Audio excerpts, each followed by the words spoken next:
Buongiorno, buongiorno a tutte e buongiorno a tutti. Welcome and good morning to everyone.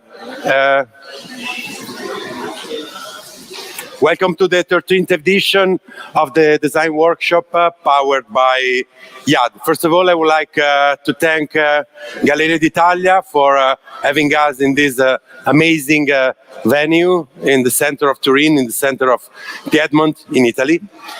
I would like to, first of all, to welcome all the students that are taking part to this week of workshop, week of confrontation, week of development. First of all, the local students, so the students from IAAD in Turin and the students from IAAD in Bologna, which are in streaming right now. Hello, Bologna.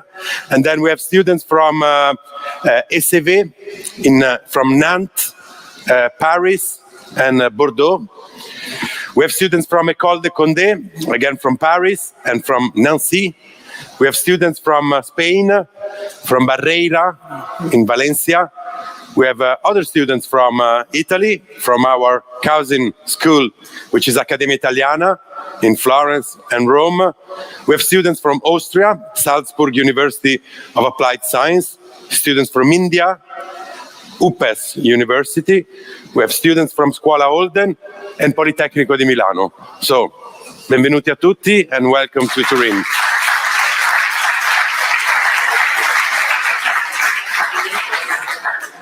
I would start by thanking all the partners that give us support for making this happen.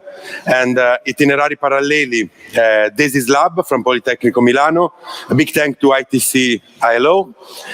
Big thanks to the city of Turin, the city of Bologna, Metropolitan City of Turin, Metropolitan City of Bologna, Piedmont region, Regione Piemonte, and Regione Emilia-Romagna, Chamber of Commerce of Bologna, Chamber of Commerce of Turin. So before we start, I think there is Miss Patriarca here with us from the City Council of Turin, and I would like to invite her for introduction.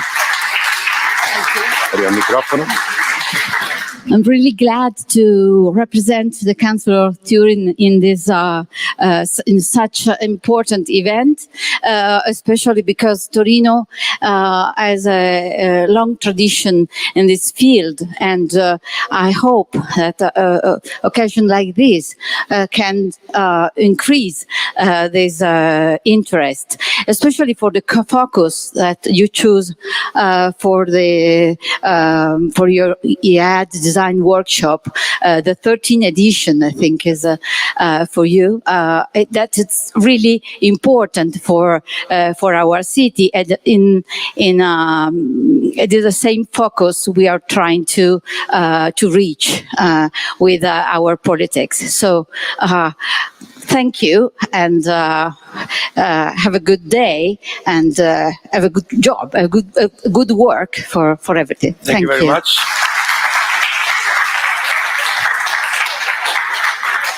Of course, it's important the presence of the cities, the regions, and everywhere, because you are designers. You have an amazing tool that can have a huge impact in now, but in the future as well. And I think more and more, day by day, the role of designers in this society is more and more central in every field of the society. And when it's time to speak about ethic, I think designers have a key role from now to the future. And that's why we are researching and we are developing paths that blends how to design a project, the ability of how to design a project, and the skills, and everything that we think that represent ethic nowadays. And and first of all, what are the design workshop? We have a little video that will describe what has happened until now.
So be brave and design goals. That's what we have to do this week. It's super important for all of you that all the efforts that we're putting together to be together in Turin and Bologna this week need and must have an impact that goes beyond the time and the place that we have for this workshop. That's absolutely fundamental. This is not a toy. This is not an exercise, but for all of us, for all the communities that are joining together, this is an opportunity to use our tools to have an impact, and that's why the city of Turin is present here, and we have all these partners, because we want to make sure that this become a positive virus, and it can go and can have an impact on all our partners. It's 170 students together for 1 week. No matter where you come from, no matter what you're studying, no matter what are your passions, just work together and learn from each other, and make sure that diversity becomes something great and become something powerful. So ethic, multidisciplinarity, and inclusion are the key elements of this week. So the design workshop are the climax of all IAAD projectuality throughout the year. So for us, it's very important to make sure that we can have the maximum impact from that.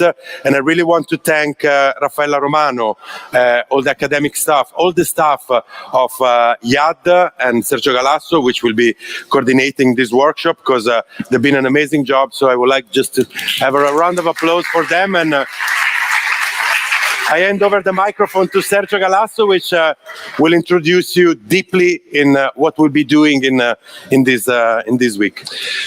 Thank you all. Good morning. It's finally we're here.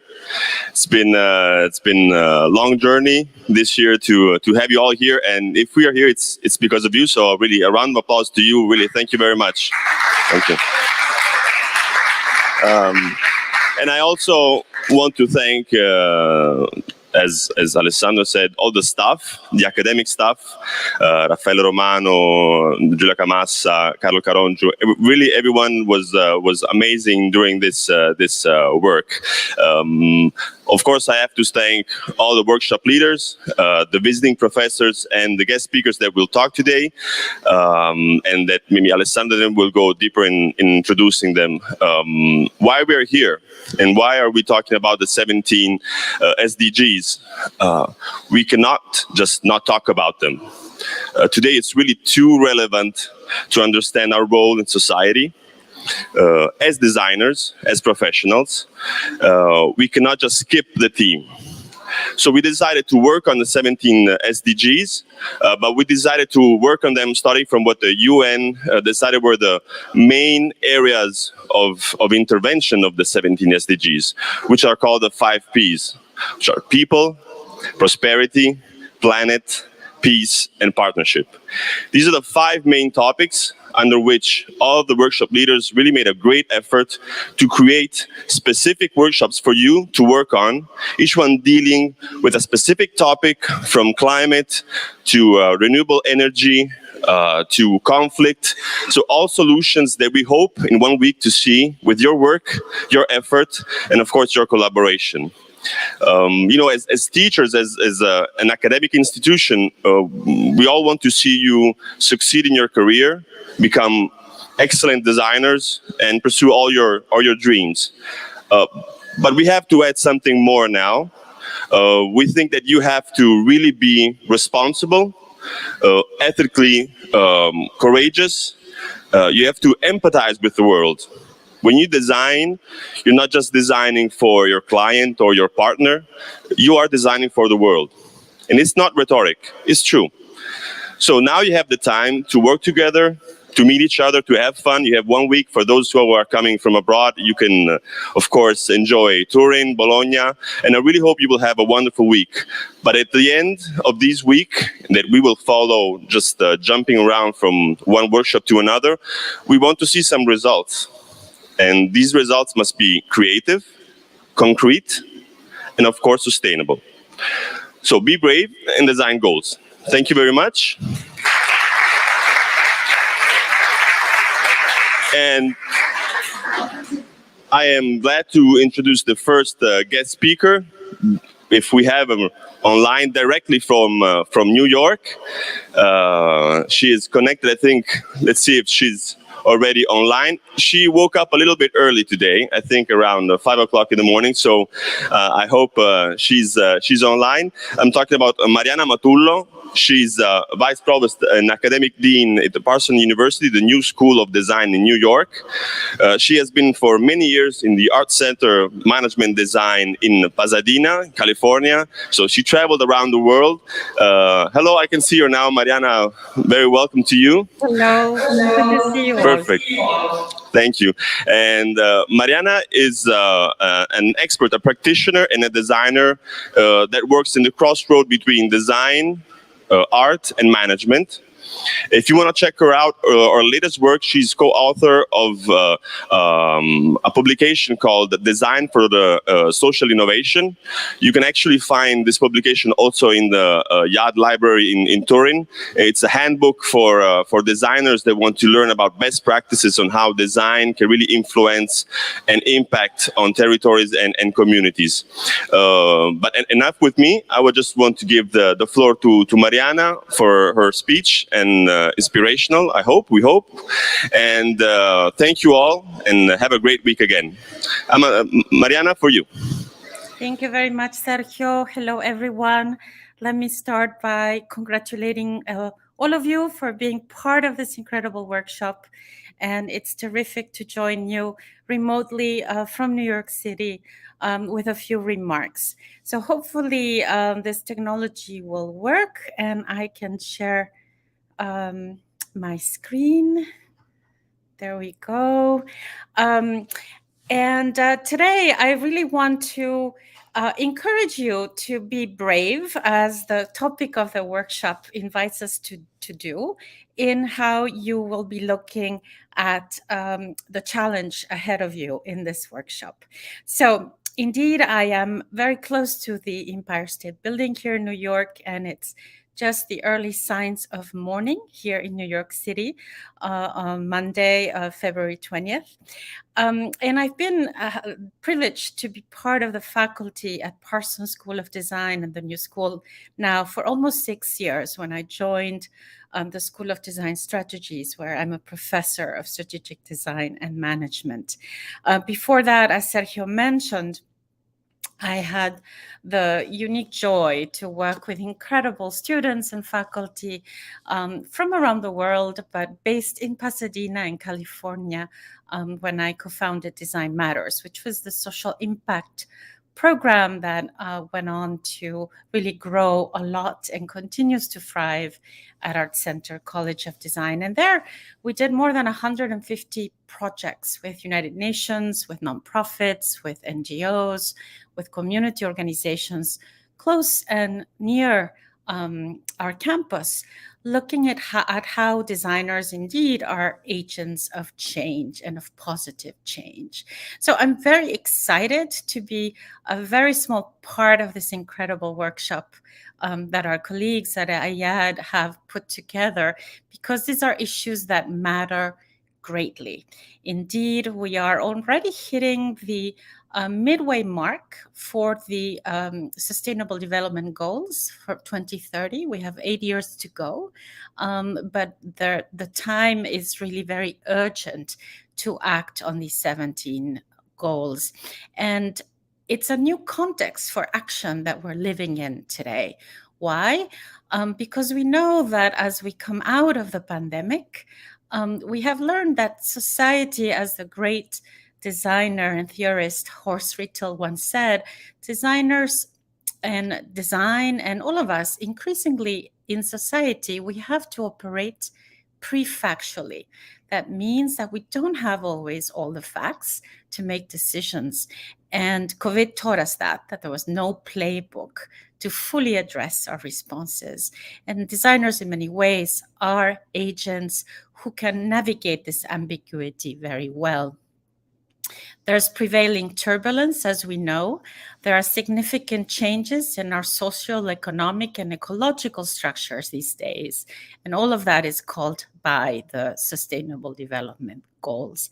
We need to focus again on leadership, and we need to experiment and have participatory ways to look at innovation.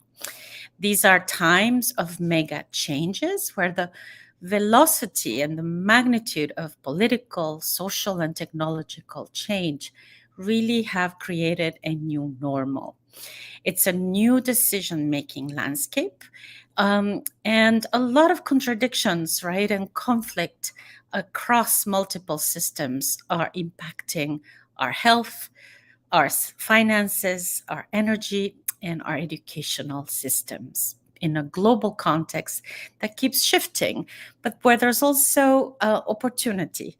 There's opportunity through technology as an accelerant to experiment and move in an agile manner. And the other side of the coin of technology is, of course, that we have to contend with new ethical implications of this technology, right? Just like the ChatGPT has taken us by storm, the question becomes, what do we do as designers to contend with these ethical issues? It's a shift in landscape from profit to purpose, from hierarchical structures to networks, from controlling to empowering, from planning to experimentation, and from a shift of privacy to transparency. And designers are uniquely poised to make visible all of these shifts that govern our practices. It's a moment where we can say that the field of design as a field of knowledge is indeed expanding. And I love this definition that I have on the screen from my mentor, Richard Buchanan, Dr. Buchanan, who talks about design and connects design really to the power it has to bring the best of our humanity. Design is the human power of conceiving, planning, and bringing to reality all the products that serve human beings in the accomplishment of their individual and collective purposes. This is a very broad definition that cuts across all fields of design, I believe, and really lends itself well to the work ahead of you in this workshop. We have seen, right in the past decade, a stark upstream reach of design. Design is becoming a lever for innovation and customer value. Design methods and tools are allowing us to navigate a lot of the VUCA world we live in. It's a strategic arm for brand value, for positioning, and it really helps us mediate collaboration and understanding across cultures and across our differences. We all know this very well-established sketch from IDEO of the process of design. We start at that fuzzy front end of innovation and go all the way to gain focus and clarity. And it's my hope that in your collaboration this week, you will experience this empowering process. We know for design and its expansion that the future increasingly must be circular. And it must go beyond our human-centered focus on design. It's really about thinking about our interdependencies as a human race with a planet that is increasingly fragile and vulnerable in the face of the climate emergency we all connect to. We also know that this is a time where difference matters. We want to have a world where many worlds fit, where the future can be plural, as the great anthropologist from Colombia, Arturo Escobar, reminds us. And to conclude, I want to leave you with a framework that I've done a lot of research on for the last 15 years or so that really shapes how I think about design as a strategist when I work with non-designers around the world. looking at making change and advancing those sustainable development goals. And that's a framework of design attitude. So we hear a lot about design thinking. Design attitude is a more holistic concept, and it says that really when we are in the face of a design moment and in the face of designers, we are looking at a problem with 5 main lenses. We're able to connect multiple perspectives. We are able to be creative, empathic. We are engaging all our senses through aesthetics. And we're very good at tolerating ambiguity, at working through a problem until we define that problem into a solution. So, as you embark in this workshop, let me encourage you to remember that you have a secret power as a designer. You have a lot of talent to connect the dots between problems. You have a lot of inclination to be able to go through that navigation of ambiguity. You need to be reminded about the importance of showing empathy and thinking about a problem from many different perspectives. You have to engage with aesthetics and really celebrate beauty as a door to function and purpose. And of course, always remember to unleash your creativity. So with that, I want to again finish with this lovely quote from Rittel: "Learning what the problem is the problem," and congratulate you for being part of this workshop and wishing you much success for the week ahead. Thank you again for the invitation to address you, and have a lovely week together. Thank you very much, Mariana. Thank you very much, Professor. A coffee now, and thanks so much as well for staying with us in such early time, which is probably New York now. So thanks again. Thanks. It was very interesting. She was speaking, Professor Amatullo was speaking about going beyond human-centered design, the way we approach, and probably what we're starting to do in this period, and we're part of it, is a planet-centered design, where planet is in the middle, and we need to make sure that stays calm and doesn't get rid of the human being so quickly as it could be. I would like to thank as well all the professors and workshop leader, Francesca Grignolio, Dario Olivero, Giuseppina Di Paola, and Leitmotiv, Elena Falomo, Valentina Ferreri, Elisa Cinelli, Vladimir Soto, Davide Negri, Paride Piccinini, e Fabrizio Alessio, and of course Sergio Galasso. So thanks again. And we keep going with our guest, and we have Tom Wambiki, Chief of Learning Innovation at ITC ILO. He's going to stay with us. Thank you, Tom. That's your mic. Thanks a lot. I want to move for the slide. Okay, good. Want me to? No, it's fine. Maybe I'll just take this with me just in case. Okay, good morning, everyone. Just doing a little check. Okay, we're here. Good morning. I'm Tom Wambeke from the International Training Center of the ILO, the International Labour Organization, which is a specialized UN agency. And thanks to IAAD for inviting me here, specifically because your workshop is also connected to specific themes that a lot of different UN agencies are currently working on. And here in Turin, there is, let me see, where... Oh, sorry. It just probably popped out, but no problem. I can continue also without slide. Don't worry, this won't be a dead by PowerPoint thing, but I need some visuals behind me to explain some of the concepts that I would like to share, which actually are also closely connected to what the previous speaker was actually saying. So mentioning, also part of you will visit, let's say, our UN campus that is actually located here in Turin, but we're working across, let's say, all the regions in the world. And what we are doing there is connected with learning and training about these complex challenges that I would like to say something about.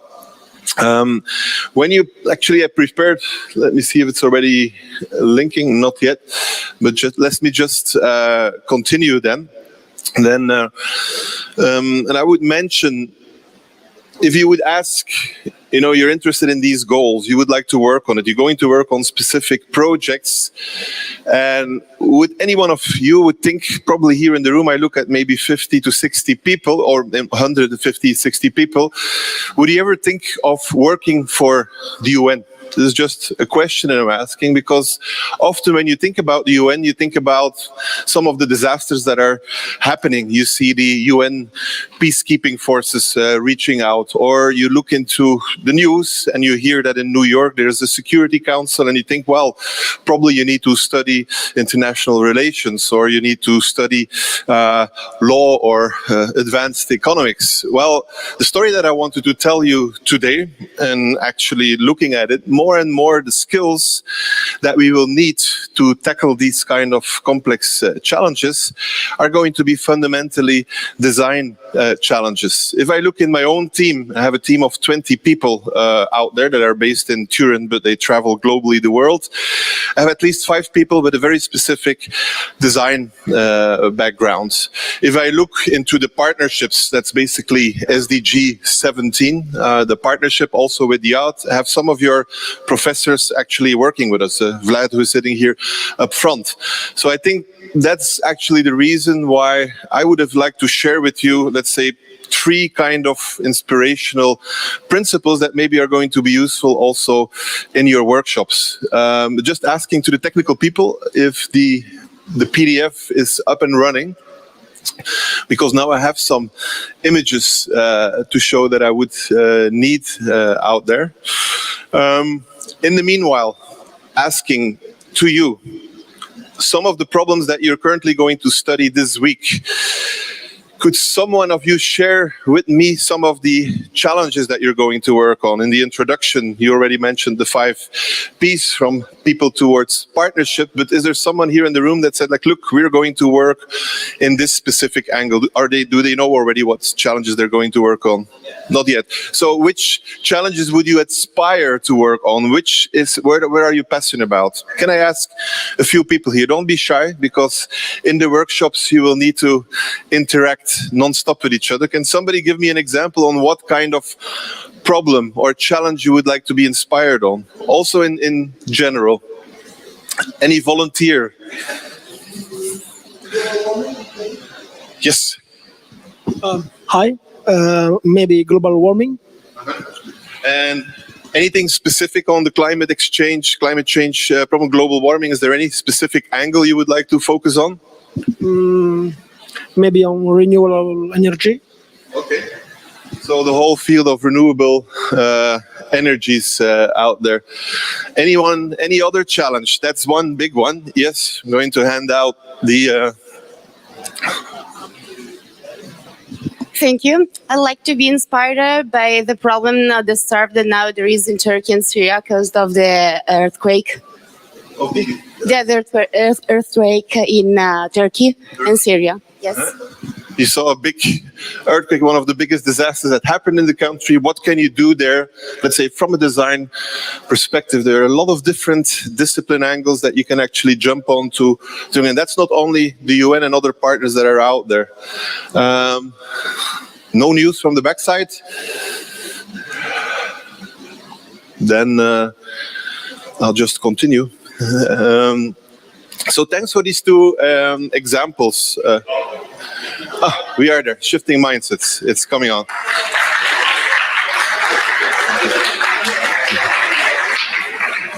The presentation actually follows my mood on a Monday morning. It's always difficult to get up to speed, also with the technology. So what I've mentioned before, I just need to see if I click on the right button. That would be the kind of stereotype that you would think about, working for the UN. Actually, that's not a photographed picture. This was actually me, I think it was 10 years ago. I was working in Gaza City, where we were working with some architects because the Palestinian people were basically blocked of all import of stones to build houses. And there was a team of architects that had extracted, let's say, sand into stones where building then was possible. And the group that was working was basically an entire design group on it. But what I wanted to show with this image, that it's not just peacekeeping, it's much more wide, and it's related to the SDGs, 17 of them. We're working actively on 2 of them, SDG 4 and 8, but indirectly we will basically work on all of them. And my own passion for how did I ended up there? I'm not a designer by background. Actually, I studied philosophy. That was my background, but I had a very specific passion for technology in all its senses. And if I have to explain to people who I am, that would be basically the quote that I always steal from Stephen Hawking in his unreadable language that says, well, if you talk about intelligence, intelligence is the ability to adapt to change. And this is going to be my first kind of advice that I would like to give, and it's going to be linked to a book, and it's going to be closely linked to curiosity and serendipity. Not only me as a person, but I also think if I look at the organization that I work for, needs to adapt itself constantly to change. I connected it with an older quote that says, well, when the rate of change outside an organization is greater than the rate of change inside, the end might be near. And actually for our training campus based in Torino, we received about maybe around 15,000 people from 182 countries traveling to Torino to follow courses on the SDGs here in Torino. If we didn't adapt to change, the biggest change in the past years was COVID for us. Suddenly, no flights in. What do you do as an institution? Are you going to wait until COVID is over? No, we completely changed our way on how we adapt now with learning, which is happening much more in the countries, which is happening much more online. And still in Turin, we have our campus, but reduced only for global events on what you're doing right now as well. A second element, and that's what I love about the design approach, if you look at experts trying to solve problems, this is what happens a lot. Adam Urbanski, he was a foresight futurist, and he says, well, if we always do what we have always done, we will get what we've always got. And that's when I look at the 2 problems that you're mentioning, for example, climate change, or the one that you said, disaster recovery. Often the solutions that are out there get always the kind of same results. And for some of the problems, we probably will need different, let's say, solutions, different approaches that maybe do not solve the problem, but that have a higher impact. And here there was a video of our Secretary General, which I'm not going to show because I want to stay within my 15 limited minutes out there. But Secretary General Gutierrez, our, let's say, big boss, mentioned he's going to invest in innovation, in different approaches, and launched an innovation toolkit in 2019, 4 years ago in Madrid. And if I look at that innovation toolkit, it's fundamentally connected with all the methodologies and tools that you are using, connected with some larger paradigms on behavioral insights. How do I change human behavior? Connected with strategic foresight. How do I envision different futures on these important topics?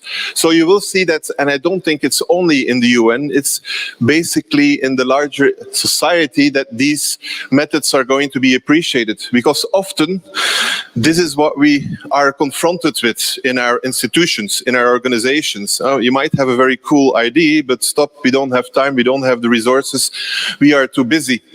And how are we going to confront with these resistance against, let's say, some of the traditional reflexes that we see often in organizations? Well, we'll have to first take into account, let's say, the fact that these problems are VUCA oriented. I think the previous speaker talked about VUCA. Probably in the next years you will hear that word being pronounced a million times. That's why I actually don't use it anymore. I use the other word, which is called TUNA, coming from Oxford University. It's exactly the same. TUNA stands for turbulence, it stands for uncertainty, it stands for novel and ambiguous situations. And these are, of course, connected with these structural problems. You already mentioned two students mentioned already an example here, but there are many more. Looking into rising income qualities, transition to greener economies, and these major structural challenges we connect with the 17 goals. By the way, maybe one thing that was not mentioned, this SDGs, the Sustainable Development Goals. Someone here in the room remembers what the goals were before the Sustainable Development Goals? You remember? I hear it somewhere here, the Millennium Development Goals.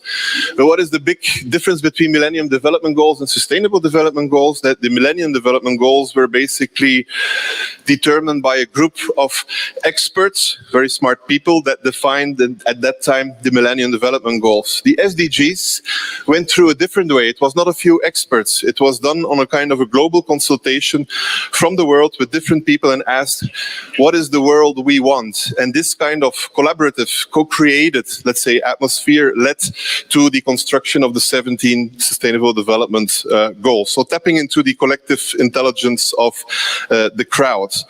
Starting with this, and I have to give you my 3 advices, but both example from Turkey and the example from a greener economy are wicked problems. Probably a lot of the problems that you're going to study in the coming week are not going to be problems that can be solved in a linear technical way. And probably you will need to have a different way on how to deal with them. And I'm going to give you an inspiration, something that inspired me, and it's basically linked to this book. It's called Where Good Ideas Come From Stephen Johnson. For those who don't like to read books, on YouTube there's a video that summarizes the book in 3 minutes with a lot of visuals, and it gives exactly the same points. And here I extracted from that 3 elements. Inspiration for you. The first one is serendipity. Serendipity basically comes from an old tale. I think it's the princess of these 3 princes of Serendip. They were traveling, and every time they were basically finding something that they were not looking for, but that was exactly what they have needed. And that's where the serendipity principle comes from.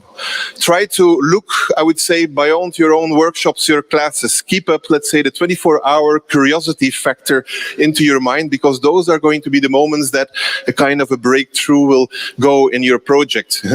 Most of my new ideas do not come from my own classes or my own formal official meetings. It comes, for example, by visiting a GR exposition out here. Just got a new idea on how we should evolve marketing approaches just by looking at a visual artist. So that's, let's say, the first advice that I would like to give you. Embrace intentional serendipity. Stay awake for 24 hours beyond all the other official elements that you have. My second advice is related to this quote. If all you have is a hammer, everything looks like a nail. Most of us are experts in one to specific discipline. If you look at the SDGs, one of the big issues there is that no expert can basically solve it, because all these problems are interdisciplinary. You basically need a lot of different expertises out there. So I would say don't get your advice from the single expert, because he does not exist or she does not exist anymore. Move into a kind of multidisciplinary lens to address these kind of issues, and try to look at it in different ways. Question again for you. Somebody recognizes this dinosaur. Is there a dinosaur specialist in the room? No? No dinosaur specialist? So designers are not known to be anyway, I forgot the name of this bird, but I just want to illustrate it. If you look at this dinosaur bird, if you look at the wings, in the historic evolution of it, these wings were basically used to, let's say, regulate the temperature of the body so that the animal would not have cold. But throughout the changing circumstances, the world is changing, the wings adapted themselves and got a completely new function. Actually, started to fly with it. And that's phenomenon I would call acceptation, where something gets a completely new function, completely the opposite than it was originally designed for. And this helps me to get into this kind of transdisciplinary dialogue. I'm going to give you another wicked problem. It's probably also somewhere part of the 17 SDGs in the livable cities. This is traffic. Could be Nairobi, could be New Delhi, could be I don't know where. But how come we didn't solve this problem? It could look like a technical problem. You just build one road more and then it would be solved. Actually, all the technical solutions lead to even more traffic problems. So if you would apply acceptation to this problem and look into a completely different field of expertise, what kind of insights could you get?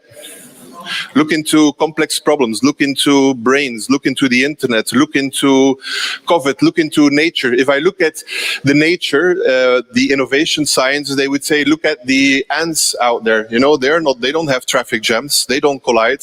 There's always fluent traffic. And by doing these kind of creative exercises, the car industry realized that the future of cars will be basically sensors to avoid collisions. And that's not the only insight that they got from the ants. Many more out there.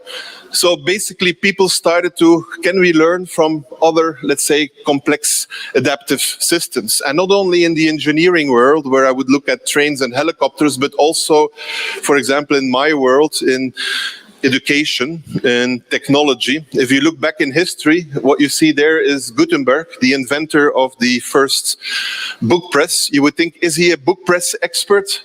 Actually, he was living in a very similar area like Torino. We live here around the Lange with a lot of wine. He lived somewhere in Germany in a wine region. And most of his insights Gutenberg extracted exactly from the wine press and translated that into functions for the book press. So here, my advice would be, where are you going to learn from? Not your usual experts, but where are you going to get inspirations?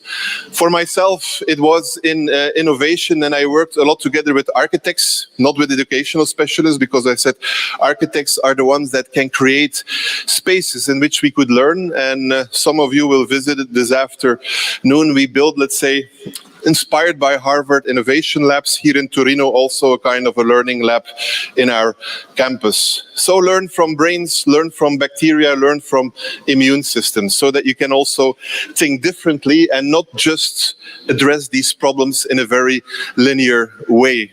Because the linear way, I see it in too many education institutions, it's still the way people will go. And they usually get stuck here in analysis, what I would call analysis paralysis. What the previous speaker said, our problems are a little bit like this and will require new approaches, the design approaches that were mentioned earlier on. As I said, beyond human-centered design, where we are working on, IDEO was mentioned, but if you look at the SDGs, I actually invite you to look at the field guides of IDEO, because there you will see all the same, let's say, design principles, but done on development cooperation problems, on how to purify water, on how to, whatever challenge you can come up with. I mean, they would be any, let's say, how might we question you will find there, but already framed under one of these 17 SDGs out there. So two things I mentioned already, remaining last one. The first one was keep the curiosity factor high through intentional serendipity. Second one was acceptation, by basically look at the things differently, by having these transdisciplinary lenses on your head when you're going to dive into complex design challenges. And the last one, I'm going to introduce it with an abbreviation. That's maybe one thing that I don't like about the UN, that they work with too many abbreviations. The first day I started there, I immediately was killed by abbreviations. So as an activist, I became immediately part of the IAAD. You know that organization? Is the American Association Against the Abuse of Acronyms. Just think about it. But one of the acronyms that for me is extremely important is to also this week allow you that option of, I would say, fail, but failing understood in a different way. Failing understood is how you understand it as, let's say, designers, where fail would become your first attempt in learning.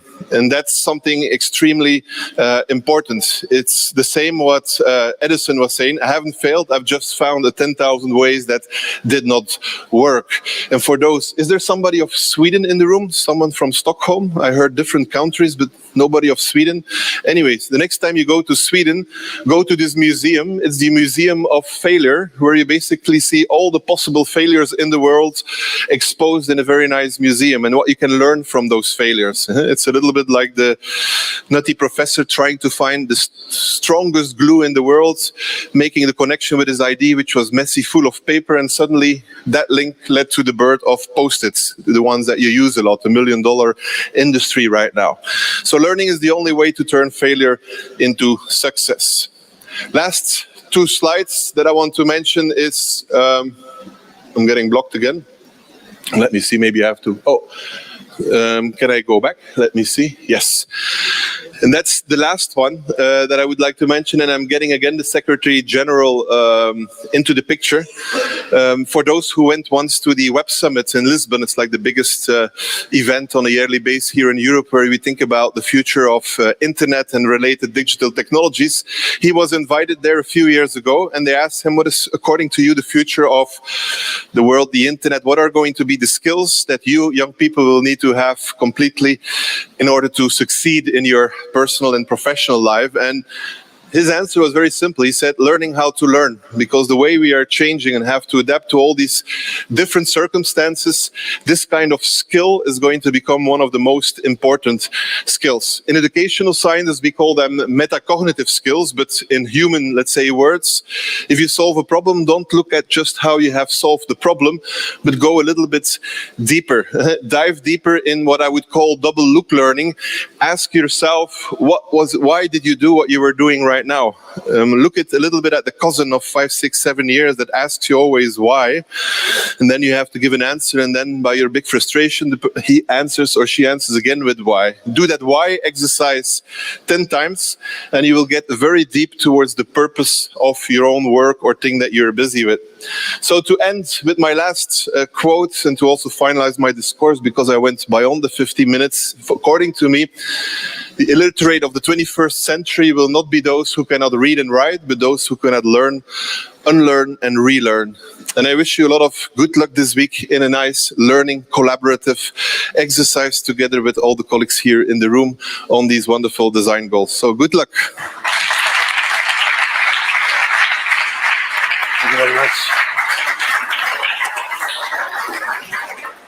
Thank you very much again, Tom. We are an abbreviation with a lot of A as well, so I hope you felt at home. And we're going to connect with Bologna just to say hello and have a little chat with Laura Fecomandi, who is the director down there. So we'll try to connect with Bologna. It was easier than putting on the slides. So, ciao Bologna, ciao Laura.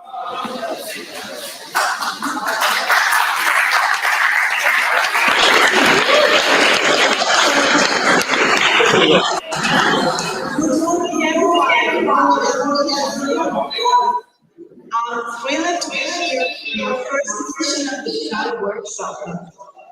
This week promises to be an exciting experience, and I would encourage all of you to fully immerse yourself in this experience and to let your imagination and creativity flow. Given the topics covered and all the guests that will be here, I'm quite sure that also this edition will be a huge success. And I look forward to seeing all the private projects. I would like to thank you again, all the workshop leaders, the professors, and the students present here from École de Côté, XD, Barreira, Accademia Italiana, all the staff present here for being here today and making this event possible. So let's start, and I wish all of you the best of luck.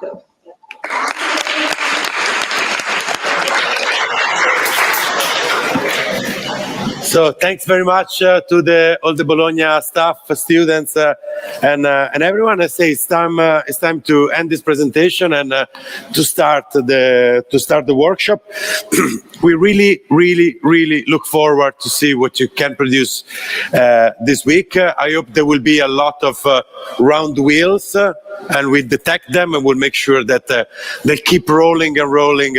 As I was saying before, beyond this week, take the unique occasion of get to learn people coming from other schools, from other countries, but people coming from other classes as well, because sometimes you are in the same campus but you don't know each other, and it'd be nice to get curious about each other's skill. So I'd say that's everything. I would like to add a couple of things. We really would like to take a picture with all of us in the stairs that are over us on the way out. So I just kindly ask you to wait before you run away, and we all meet upstairs for a picture, and then we start at 3 o'clock the workshop, and we see you Saturday for the final results. Thanks again.